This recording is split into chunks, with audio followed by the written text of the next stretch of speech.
I'm Dahlia. This is the goods.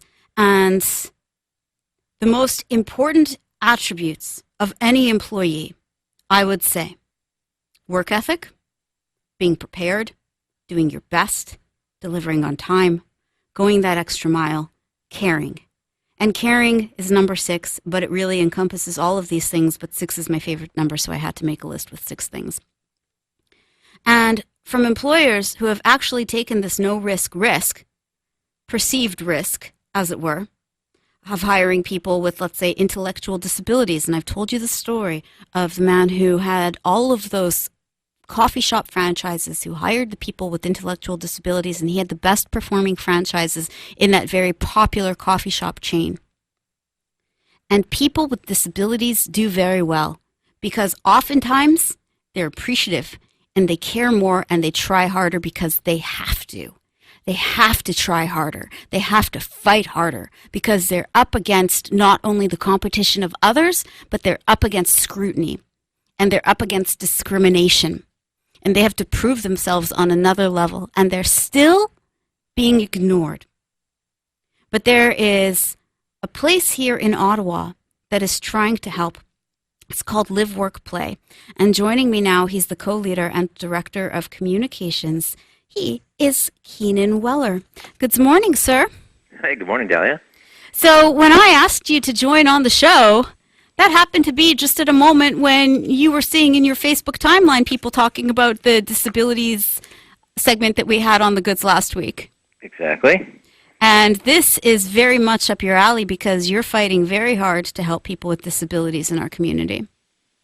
Definitely, and just now dealing with the extra challenges, and some of which you've been mentioning, of course.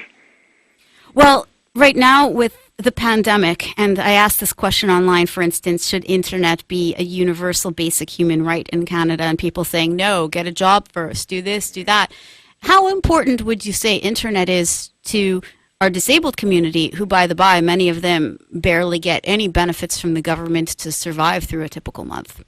Right, so it's massive, and I was listening to all of your introduction and nodding so hard I got that kind of head-banging neck sore thing going on because you've absolutely nailed it, and sort of the cumulative effect of when people don't have things and then others blaming them for not having them and the consequences of not having them, and so it tends to snowball like that, and it's really disappointing to see. But I have seen throughout the pandemic some people who perhaps have never really experienced poverty or haven't experienced not having an easy way to get out of it have realized, oh, okay, suddenly when I can't access things or I can't get the help I need or things have changed, I'm in a different place and I need help.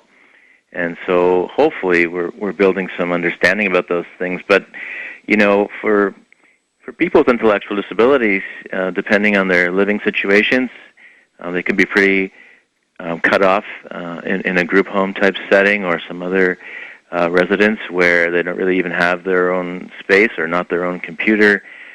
So that's really difficult. We don't operate group homes ourselves, but for people we support in their own apartments, we committed a long time ago that we're going to make sure they have internet and a way of using it, which turned out, we weren't doing that because of a pending pandemic, but when that happened, people that did not... You did that because it's the 21st century and it's necessary.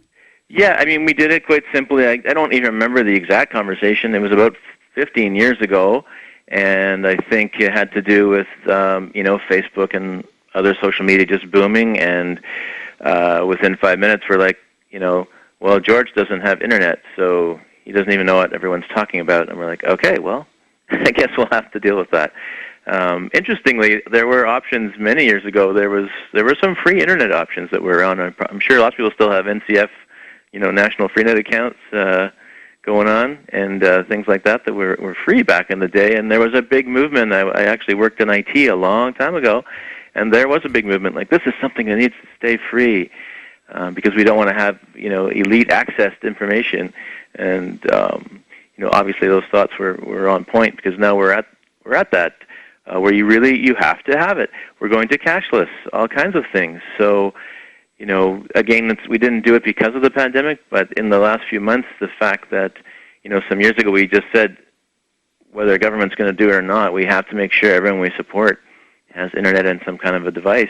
To access your government benefits, typically it's far easier if you're going to be accessing them online, especially during a pandemic. And if you're trying to apply for disability benefits, good luck doing it all through paperwork. If you're just joining Dahlia, this is the goods.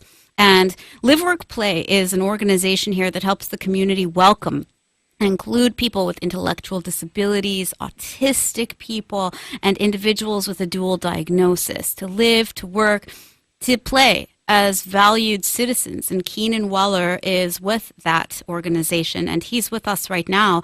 And Keenan, with businesses closing, downsizing, not hiring, and then there's the ongoing struggle for affordable housing, you have a lot of people who need your help right now because the government is failing them. Yeah, it's really devastating.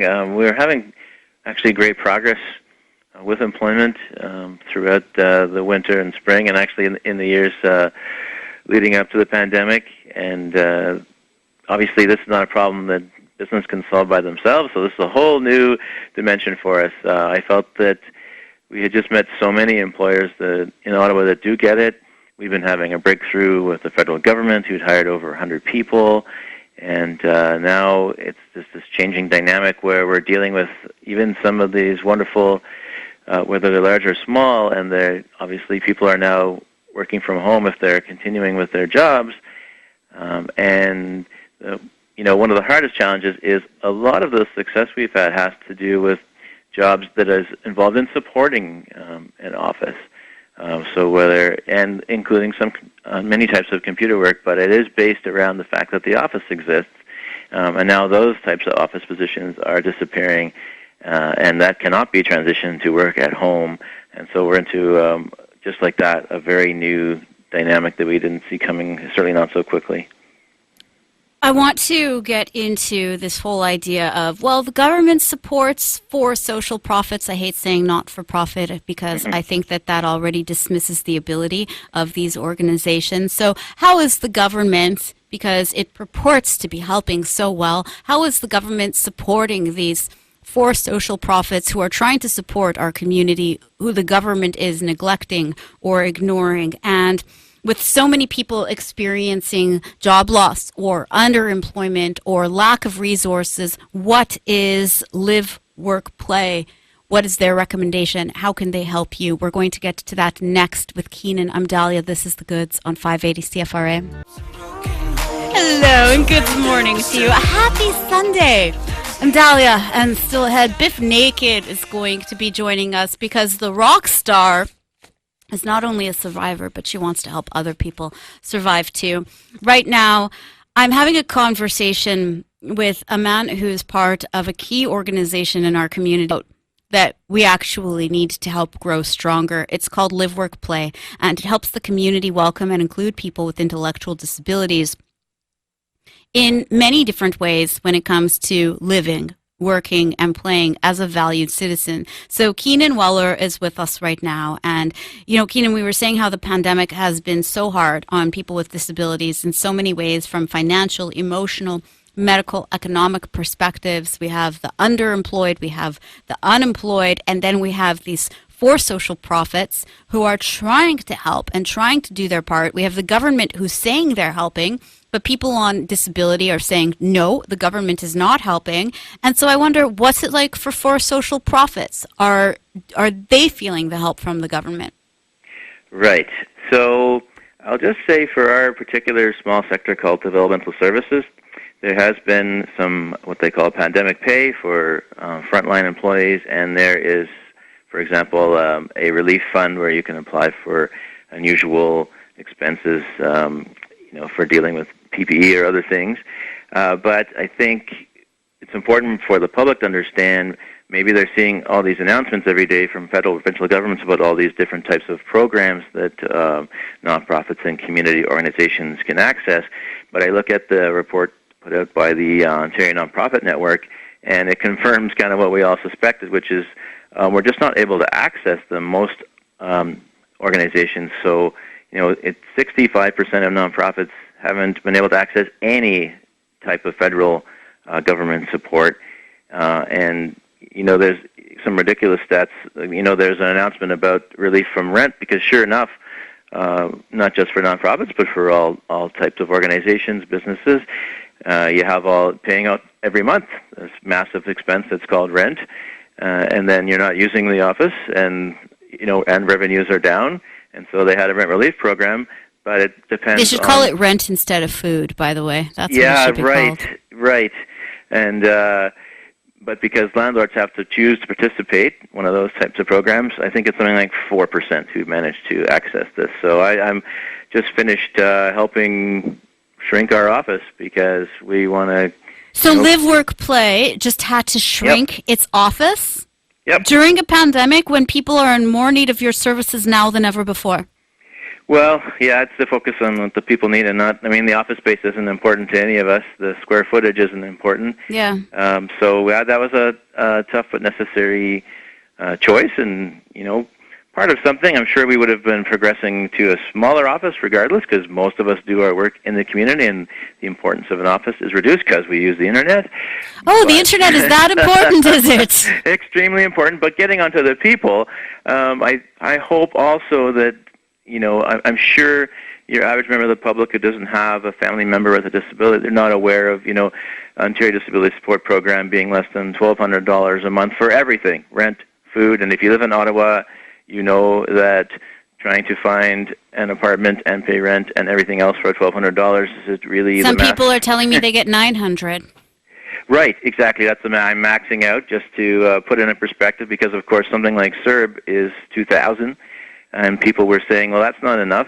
And so I'm just hoping that this is a chance to go, wow, so there are so many thousands of people in my own community, and those are the ones, then there's Ontario Works, so we're going way down below 800. And so there's people in my community receiving dramatically less than my emergency benefit, which I'm complaining about. People are complaining about $2,000 a month when well before the pandemic there are people with disabilities who are receiving $900, $1,000, $1,200, and then if you have a partner, then you're losing out on that disability if you have somebody who's common law or if you're married, and that precludes you from finding love because if they're making money, that's just going to take away from what you're given with your disability benefit. Yeah, and so the tangents of how badly these things are set up, we could have a full hour, but that's another great and very sad example of people living apart, and it's not better for society. It's costing everyone more, and of course we don't want to get in the way of love. It's hard enough to find it. So yeah, there's a lot going on there, but it's been really rough, and the employment piece is one way out of it. Of course, it's not for everyone, and it's not easy. But of course, if we help someone get a job, instead of trying to address this multitude of problems with social assistance, well, now they have an income. Wonderful. But now, obviously, like everyone else, they're in a difficult place where that is literally not an option for many people. Keenan, you started out your conversation with me with a deep sigh, and you sound absolutely exhausted. You sound like you're working very hard and that you have a lot of desire to help others, but you do sound very exhausted. So thank you so much for putting in so much work to help other people and to just fight the fight. If people need to connect with you at Live, Work, Play, how can they find you? Now, hopefully, they have internet access.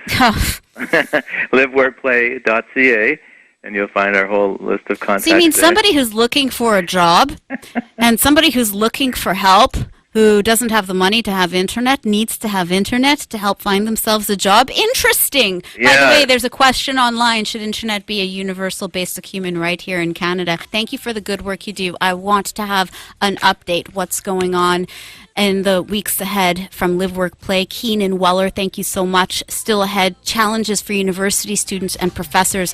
A professor is going to share her plan. And is it okay to spy on students to make sure they're not cheating on exams? That's just coming up right here on The Goods. I'm Dahlia. This is 580 CFRA.